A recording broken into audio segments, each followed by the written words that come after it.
So much media, so little time. Who keeps track of it all? That would be me. This is Bob Andelman, and this is the Mr. Media Interview, sponsored by 1-800-DialDJs.com and recorded live on blogtalkradio.com from the new Media and American League Baseball capital of the world, St. Petersburg, Florida. And that's where I was supposed to hit the music. Wait a minute. Oh, it always works in rehearsal, doesn't it? So listen, Patrick Muldoon needs to make a decision. What does he want to be when he grows up?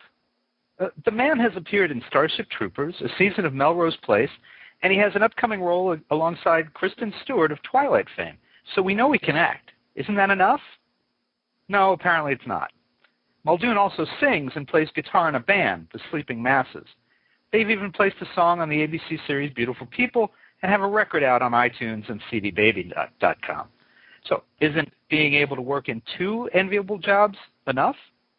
Again, apparently not. This Saturday night, July 18th, Muldoon will be the celebrity guest host of Acme Saturday Night at the Acme Comedy Theater in Los Angeles. You can see him live at the theater by ordering tickets online at www.acmecomedy.com, or you can watch it stream online at www.acmecomedy.tv. Patrick? Bob? Patrick, welcome to Mr. Bob? Media. I can't seem to push the right buttons. I don't know what the problem is. How are you, Bob? Well, there you go. Boom. I'm good. How are you? Oh, I'm good. I'm this Acme Saturday Night thing, it's fly by the seat of your pants. So if you ask me how I'm doing, I'm nervous, man. I'm nervous. Well, it's a fly-by-night operation, so I wouldn't worry about it too much. They're here today, gone tomorrow. You know how they are. Oh, yeah. Well, it's like, I've gone down and met everybody at the theater, and very talented writers and comedians and everything like that. They're used to this thing, but they're like, okay, you got 8 sketches and you got 2 days to get ready, so go for it. So, yeah, if you're not scared, it's not worth doing, right? Have you done much live theater? Not a whole lot. I mean, I've done plays, I've done Shakespeare, but this is a whole new thing for me. So it's going to be fun, though. It'll be fun. I'm telling myself it's going to be fun. Well, have you seen the sketches at this point? Yeah, and they are. I mean, that's just it. The writers they're fantastic, and the stuff is it's hilarious. So. It's about memorizing 8 scenes, man, and then getting up there and doing them justice. That's what I'm worried about, Bob. But it'll be a good time. It's funny, Patrick. I've had a lot of the celebrity hosts on the show before they've appeared. Usually like this, about 2 days out. And what I find interesting is, they're always nervous and they're a little concerned and excited about doing it. But then I never hear from them again. And so I wonder. If once you finish the show on Saturday night, if there's like some secret back door that they push you guys out of and you're never seen or heard from again. So, keep your eyes open, okay? I see. So, yeah, all right. So, in other words, Bob, if I bomb, my career's over. Is that what you're saying? Well, we'll never know because apparently you'll never be seen or heard from again. Well, yeah. Well, Charles Riley, the publicist, didn't tell me that angle of the show, but I'm in it now anyway, man. So I'm going to take my chances. Well, let's talk about some other things. We'll come back around to Acme Saturday Night before we're done. I got to ask, what's the biggest bug you've ever squashed, Mr. Starship Trooper Man? The biggest bug I've ever squashed? You mean outside of the Starship Troopers movie? That's what I'm thinking, yeah. You know what? I don't squash bugs, Bob. I mean, I'm the kind of guy that picks up the spider and puts it outside unless it's something that can kill me. Then I squash. So having said that, it'd probably be a black widow or something. A large black widow has been under my boot before, but that's about it. All right. And I went and I looked up. I was curious about who else was in that movie. It's been a little while now, and it's a fascinating cast. I mean, this is Denise Richards, Rue McClanahan, and Neil Patrick Harris, this year's Emmy host. That must have been an interesting film to work on. It was, and that was for all intents and purposes. Casper Van Dien, Jake Busey, Denise, myself, all of our first time out. And as far as like a movie, we were kind of TV actors. And so it was, you talk about getting your feet wet with a $100 million movie. So, everybody's still in the game and everybody's still working. And, Neil Patrick Harris is doing great. So, it was good for all of us. Can you tell me anything from the set about Neil, about Denise? Well, anything you remember? I think all of us. I think everybody was pretty much after Denise, including the director. Is that enough dirt for you? No, I want more now. Even Neil? What's that?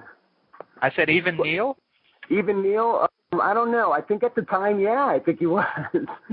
Well, yeah, it's funny. I remember hearing Ben Stiller was on. I think he was on Howard Stern and was telling him they talked about Neil Patrick Harris because apparently the last woman that Neil Patrick Harris dated before he knew for sure that he was gay was Christine Taylor, who married Ben Stiller.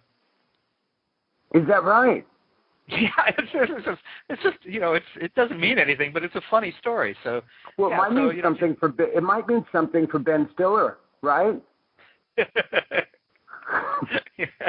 Yeah, we'll leave it at that. Mean something for him. I mean, it could mean. I'm just saying, So if everyone was after Denise, does that include yourself? And did you succeed? Well.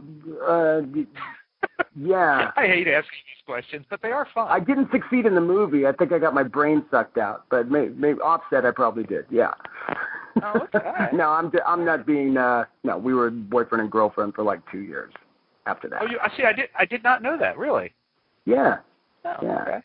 And was that now? What I remember from the movie best was.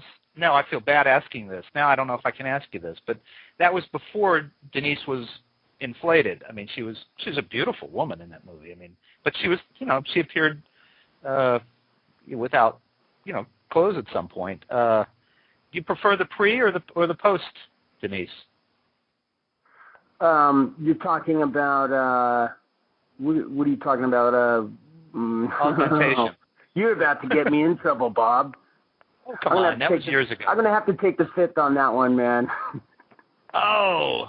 All right. Yeah. All right. Yeah. No, she's got a reality show. If I say something wrong, she could murder me on that thing. Believe me. Well, that's true. I'll shut up. Right, well, what about the topless Rue McClanahan? How did that go? No. Rue McClanahan?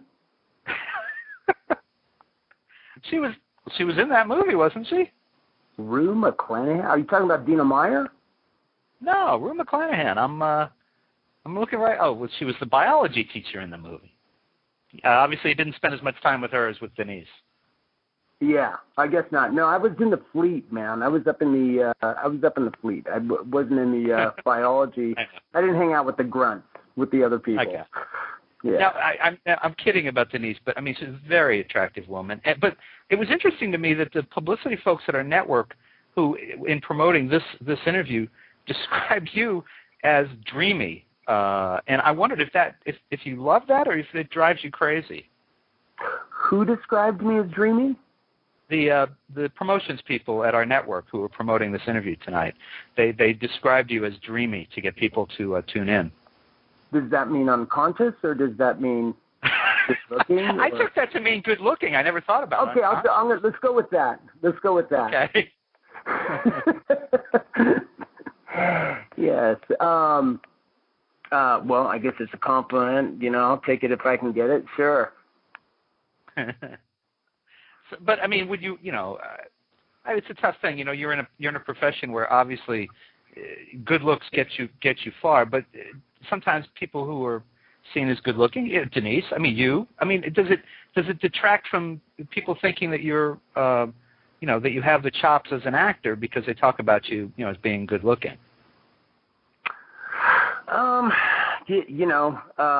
If that's, yeah, I mean, look, I mean, yeah, because if that's a stamp on you, obviously it can help you get certain roles, but hopefully hopefully you get hired for reasons that have something to do with talent, not just how you look.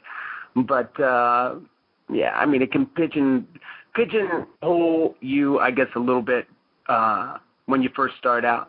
But after you get along in a certain amount of years, you know what I mean? Those dreamy adjectives usually go on to new actors, and if you're still around, you got to kind of sharpen up your acting skills if you want to stick around, if you know what I mean.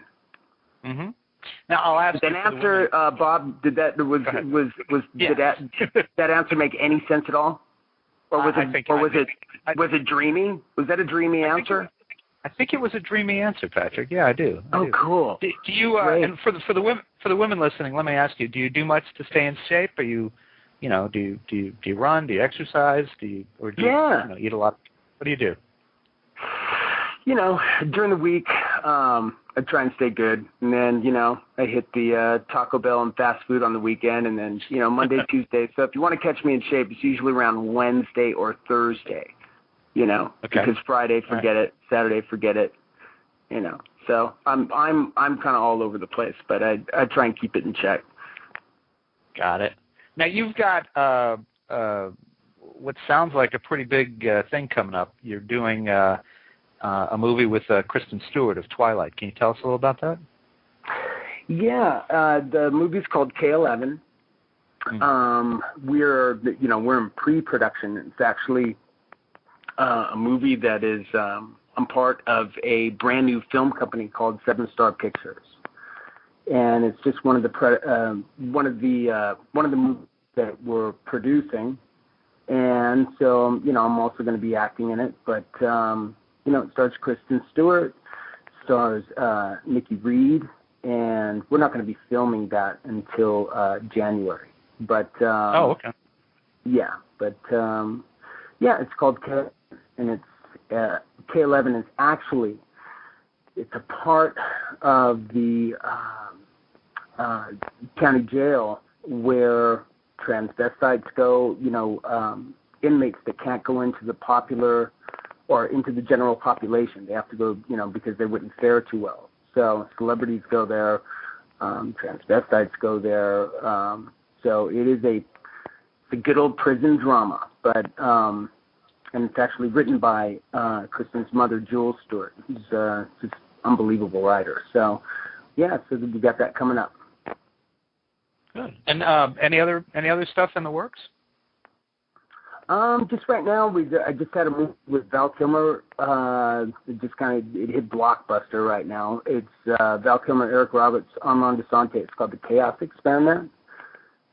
And so and in the meantime, we have the band, The Sleeping Masses. The record's being released this next month in London. So I'm going to be over there for the first part of the fall. Oh, very cool. I want to talk about the music next, but that last film that you mentioned, that's to come back to the dreamy stuff. That's 4 very good-looking, very strong actors. It sounds like that'll be quite a draw. Yeah, well, The Chaos Experiment, it was, I'm working with in that movie, with people I've always looked up to. As an actor, everybody does, and so my first scene on the movie was with Val, and really didn't get to know him before we shot the scene, and sat down, and it was just hard, man. I'm like, I'm doing a scene with Jim Morrison, essentially, in my head. I'm a Doors freak, so, but yeah, what an actor. And all the way around, Eric Roberts, Armand Desante. You work with people like that, and you learn a lot. So, so it was a great experience. And did you get to talk to Kilmer about the Doors and the movie? It's funny. It's funny you mentioned the Doors. When I hear Val Kilmer, I guess this shows my age. I still think the first film I think of is Top Secret, but I know most people it's the Doors and him playing Jim Morrison. Did you get to talk to him about that? I did. There was not a lot of small talk on the set. I mean, it was a pretty serious movie, so it wasn't like there wasn't a lot of small talk. And I know he's a serious actor, so I was like, I wasn't going to start up the small talk. So hey, man, how about that Top Secret? I just kept my Believe me, I wanted to. I'm a big Top Secret fan too. Mm. And Asante, again, I guess it's just my taste is a little odd. He did, oh my gosh, it was the movie about jazz in the 50s. I'm so life of me, I can't think of the name of it. The Mambo Kings that we talk about? The Mambo Kings, thank you. Play songs of, yeah. Yeah. He's been in a lot of tremendous movies. I'd watch him. He's one of those guys. I would watch him. Read the encyclopedia. I just think he's amazing. Yeah, he is. And he was just in, what was the Denzel Washington movie? American Gangster. American Gangster. Yeah. Yeah. Yeah, he was fantastic in that too, and really, really nice guy. Well, now obviously I do want to talk to you about your band, the Sleeping Masses, which I'll tell everybody that the record's available on iTunes or cdbaby.com, and you can also check out their MySpace page at myspace.com, The Sleeping Masses NO2, number 2. The Sleeping Masses NO, number 2.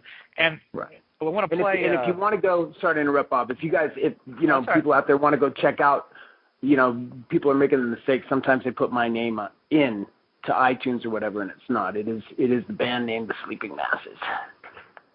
So if they search The Sleeping Masses, if they can't remember that URL, they can probably find it that way. Yeah, Google The Sleeping Masses. Yeah. So I want to play the song I have. This is Woman. Is the title longer than that, or is it just Woman? It's The Woman Is the Way. The Woman is the Way. Do you want to set this up before we play it, or should we just play it and talk about it? No, we can set it up. It's just, there's a Jessica Biel movie called Powder Blue with her and Forrest Whitaker, and the story is she's a stripper actually, and what kind of movie is it? It's not a coming of age, but it's a powerful story, and it's about one theme in the movie I think is about valuing women, and kind of how like a man can discover himself through a woman. And one of the characters in the movie definitely does that. Actually, a couple do through Jessica's character. And so the words to the song are essentially about that. And it's the it's the end of the movie, the end title song. So that's what the song's about. All right, let's give it a play, and we can talk a little more right after. Here we go. This is The Woman Is the Way by the Sleeping Masses, which includes Patrick Muldoon. Give a listen.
That, of course, was The Woman is the Way by the Sleeping Masses, including, of course, Patrick Muldoon.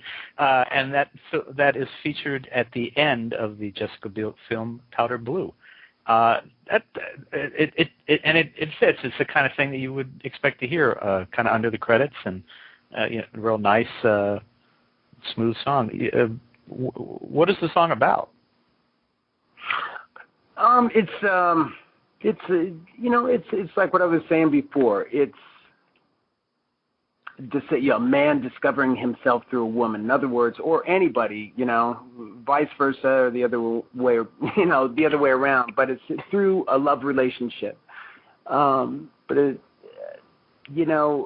Staying in a relationship, a difficult relationship, where you would normally leave it to go back to what you know. But instead, you stay in it, and you go into what you don't know. And if it's the other person in your partnership is worth it, then you both grow. You discover yourself, and that's through years of having to shrink, Bob.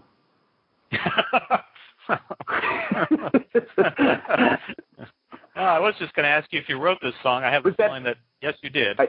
Yes, I did. Yeah. I wrote it with. Well, I wrote the words and the melody, and the music was with my partner Neil Ives. Anyway, so yeah. So is that a dreamy enough answer for you, Bob? That's very dreamy. Thank you. Thanks, man. So, how often do you and Neil get out to play? Well, I mean, a lot. Recently, we've been in London a lot, kind of setting up what we're going to do here this fall. Because normally it would be once a month, but it's kind of been on a hold because we've been out there. So we're getting our schedule, and we're going to actually we'll have tour dates set here in the next couple of months. Oh, great! But that's all going to be in the UK. All right. Okay. But still, I imagine that'll be up on your MySpace page for UK list. Yeah. No, we'll post all that stuff. Yeah. Now, when I started the show in my introduction, I was kind of kidding about that you're an actor and you're a musician. Why does an actor want to be a singer and a musician and a guitarist? I mean, and which career would you really like to see take off more than the other? Well, I don't know. I think it's different for everybody. I mean, the answer on which one would I like to see take off, I'll tell you this. I mean, the music is great because I've always done it. It hasn't been the way I paid the rent, but it's probably where I'm most at home, writing music and singing. So, and it's something that's also you can only do so many demos and give them to your family and friends, or so it'd be nice to get, I'd like to see the music get out into the world, and get out there and hit the road with it right now, So I'd really like to see that go, and we're hoping this time it's the ticket. So. And I think that, that's it. The short of that is, I think it's music, Bob. Yeah, I got that sense. I suspect that part of it is that an actor's life is really in the hands of someone else, but a musician's, someone who can write and perform, you really wind up taking more control of your own career, I suspect. Yeah. I mean, in acting, of course, you get a script, somebody else wrote it, and it's a collaborative effort. And there's something to be said that's great for that too. It's fantastic when those working conditions are amazing and everybody loves the script, and you have a bunch of people who are really in making something great. But I don't know. That's the fewer and far between that you really. There's so many variables, there's so many people, in the pot. At least in music, you're writing it. And, in a band, there's only, a handful of people that can piss you off. So, So you just kind of, it's definitely more in your control.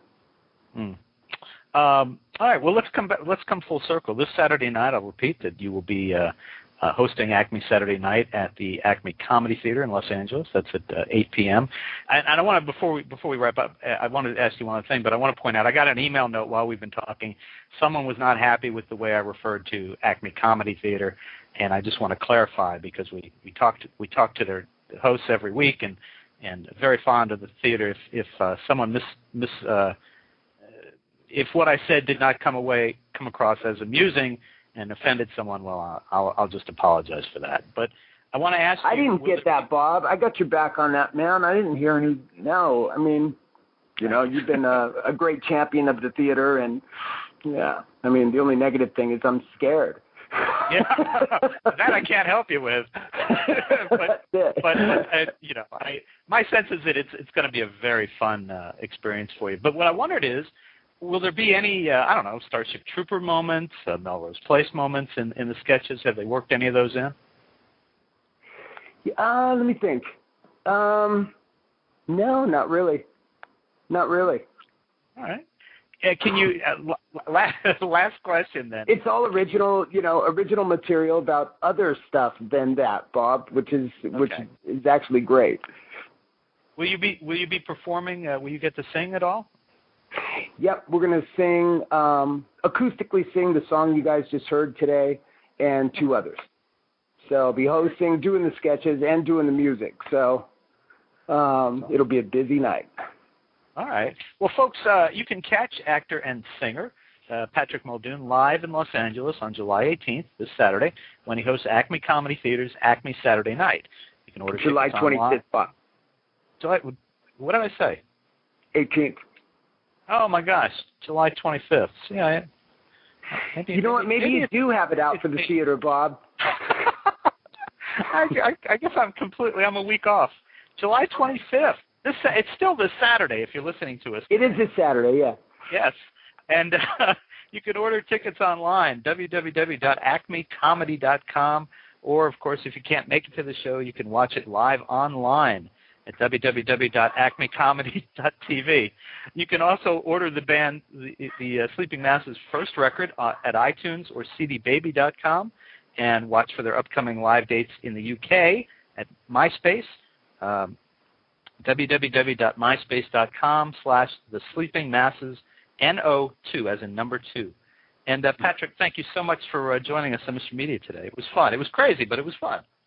Yeah, no, it was a blast, Bob. It was a blast. Thank you so much, and I'll have a good time. It'll be good. So if anybody's out there, come on down, check it out.